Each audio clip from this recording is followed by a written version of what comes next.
పెళ్లి సంబంధాల్లో పిల్లలు చూడడానికి వెళ్ళినట్టు పొలం 10 మంది వెళ్తారు. అందులో ఒకటి ఆ బొమ్మ నచ్చిందని, ఇంకోటికి ఈ బొమ్మ నచ్చింది. నా కర్మ ఏంటంటే అక్కడ బొమ్మలన్నీ నా బొమ్మలే. మళ్ళీ తీరా 10 మందికి ఒక బొమ్మ నచ్చాక అమ్మేటోడు అలుసుగా తీసుకొని 10,000 15,000 అని బొమ్మ పేలుస్తాడు. ఎందుకురా బాబు ఎంత రేట్ అంటే కలకత్తా నుంచి తెప్పించామంటాడు. నాకు అర్థం కాదు ఏంటంటే ఎక్కడైతే నేను కలకత్తా నుంచి అయితే నాకన్నా మనగాడు వస్తాడా, అక్కడ కూడా నేనే కదా.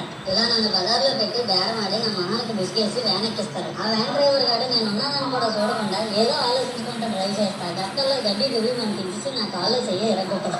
ఈ విషయం చందాలిచ్చిన చిన్నోళ్ళకి తెలిస్తే మళ్ళీ ఎరిగిపోయిన బొమ్మ పెట్టకూడదని ఏ బొమ్మ రాసి కవర్ చేసేస్తాను. సరేలే, జరిగిందేదో జరిగింది, నా పక్కలే కదా, కూల్ బ్రో అని చిల్లయ్యేలోపు నన్ను పందిర్లో పెట్టి ముసుగు తీసి నాకన్నా పడుకునే సౌండ్ బాక్సులు 2 నా చెవులు పక్కన పెట్టి డీజే గణేష్ బ్రో అని చెప్పి నా పాటను ట్యూన్ చేస్తాను. సరేలే, పిల్లలు కదా, ఇప్పుడు కాకపోతే ఎప్పుడు ఎంజాయ్ చేస్తారు, కాసేపట్లో పూజ స్టార్ట్ చేస్తారని వెయిట్ చేస్తా ఉంటే ఆ 5 రూపాయల వ్రత కల్పన బుక్ చూస్తే ఎక్కడ లేని కోపం వస్తుంది. ఇలా నాకు